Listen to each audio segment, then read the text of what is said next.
नमस्कार। आज हम प्रश्नोत्तर करेंगे झारखंड बोर्ड क्लास 6 का हिस्ट्री। अध्याय 5 है जीवन की विभिन्न शैलियाँ, ऋग्वैदिक कालीन जीवन।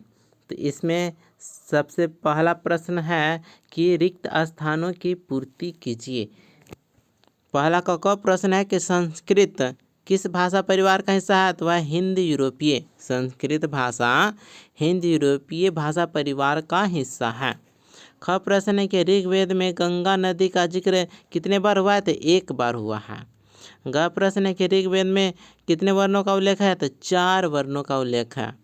घ प्रश्न है कि मेगालिथ किन स्थलों के प्रमाण होते हैं? तो समाधि स्थलों के प्रमाण होते हैं। अंग प्रश्न है कि ईमान गांव किस राज्य में है? तो महाराष्ट्र में है।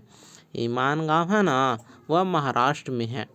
इसके बाद देखिए दूसरा प्रश्न है कि सही कथन के आगे सही का टिक करना है, ठीक है, एवं गलत कथन के आगे क्रॉस का चिन्ह लगाइए। दूसरा का क प्रश्न है कि ऋग्वेद में वर्णित वर्ण व्यवस्था जन्म के आधार पर थी, गलत। ठीक है, तो वर्ण व्यवस्था जन्म के आधार पर नहीं थे बल्कि कर्म और गुणों पर आधारित थी। ठीक है, वर्ण व्यवस्था जन्म के आधार पर नहीं थी बल्कि कर्म और गुणों पर आधारित थी, न कि जन्म पर। ख प्रश्न है कि ऋग्वेद में 1028 सूक्त है, बिल्कुल सही। ग प्रश्न है कि ऋग्वैदिक काल के लोग चावल का सेवन करते थे, बिल्कुल सही। ऋग्वेद में तंदुल शब्द चावल के लिए प्रयोग किया गया है। ठीक है, ऋग्वेद में तंदुल शब्द चावल के लिए प्रयोग किया गया है। घ प्रश्न है कि राजन का चुनाव सभा करते थे, बिल्कुल सही। अंग प्रश्न है कि झारखंड में भी मेगालिथ मिले हैं, सही बात है।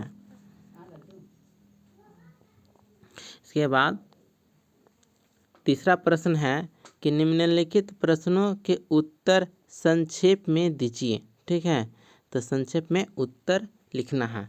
देखिए पहला प्रश्न है कि ऋग्वैदिक काल में बलि शब्द का प्रयोग किन अर्थों में होता था? तो आंसर होगा कि ऋग्वैदिक काल में बलि शब्द का प्रयोग राजा को दी जाने वाली स्वैच्छिक भेंट के लिए किया जाता था। यह कोई कर नहीं था, ठीक है, बल्कि लोग इसे अपनी श्रद्धा और सहयोग के रूप में राजा को देते थे। इसके बाद देखिए ख प्रश्न है कि ऋग्वैदिक काल में राजा का प्रमुख कार्य क्या था? तो ख का आंसर होगा कि ऋग्वैदिक काल में राजा का प्रमुख कार्य राज्य की रक्षा करना, जन कल्याण करना, यज्ञों का आयोजन करना और न्याय व्यवस्था बनाए रखना था। वह सभा और समिति की सलाह में शासन करता था। ठीक है। ग प्रश्न है ऋग्वैदिक काल में लोग यज्ञ क्यों करते थे? तो आंसर होगा कि ऋग्वैदिक काल में लोग देवताओं को प्रसन्न करने और सुख समृद्धि प्राप्त करने के लिए यज्ञ करते थे। उनका विश्वास था कि यज्ञ करने से वर्षा होगी, फसल अच्छी होगी और वे आपदाओं से बच सकेंगे। अब आइए घ प्रश्न है कि वेद कितने हैं? सबसे पुराना वेद कौन सा है? तो वेद 4 हैं। कौन कौन? पहला है ऋग्वेद, दूसरा है यजुर्वेद, तीसरा है सामवेद, चौथा है अथर्ववेद।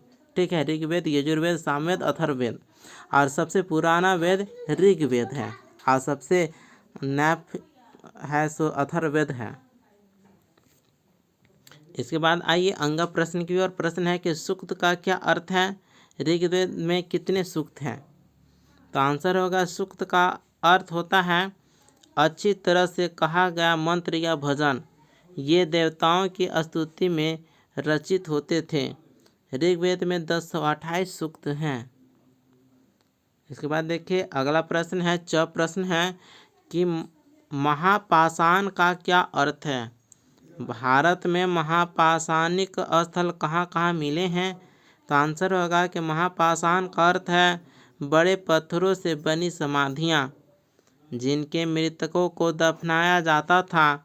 भारत में महापाषाणिक स्थल हैं कौन कौन? तो कर्नाटक, आंध्र प्रदेश, तमिलनाडु, महाराष्ट्र और मध्य प्रदेश में मिले हैं। इसके बाद देखिए चौथा प्रश्न है कि ऋग्वैदिक काल के लोगों की विभिन्न कार्यकलापों का उल्लेख कीजिए। तो आंसर इस प्रकार से होगा कि ऋग्वैदिक काल के लोग मुख्य रूप से कृषि, पशुपालन, शिकार, व्यापार और हस्तशिल्प जैसे कार्यों में संलग्न थे। वे गायों को बहुत महत्व देते थे और उन्हें संपत्ति का प्रतीक मानते थे। लोग बुनाई, कुम्हारगिरी, धातु कला और यज्ञों का आयोजन भी करते थे।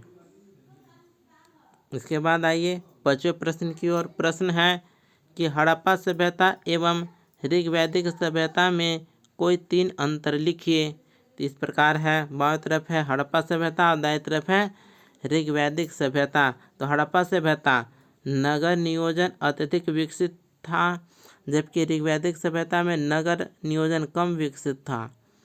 हड़प्पा सभ्यता लिपि थी परंतु आज भी अपठनीय है। ऋग्वैदिक सभ्यता संस्कृत भाषा में रचनाएं की गईं। हड़प्पा सभ्यता व्यापार और शिल्पकारी उन्नत थी, जबकि ऋग्वैदिक सभ्यता कृषि और पशुपालन मुख्य पेशा था। इसके बाद आइए 6ठे प्रश्न की ओर। प्रश्न करता है कि इनाम गांव में लोगों की आजीविका क्या रही होगी। तो आंसर होगा कि इनाम गांव के लोग मुख्य रूप से कृषि, पशुपालन और मछली पकड़ने का कार्य करते थे। यहाँ के लोग गेहूँ, जौ, चना और बाजरा उगाते थे। साथ ही बैल, भेड़, बकरी और सूअर पालते थे।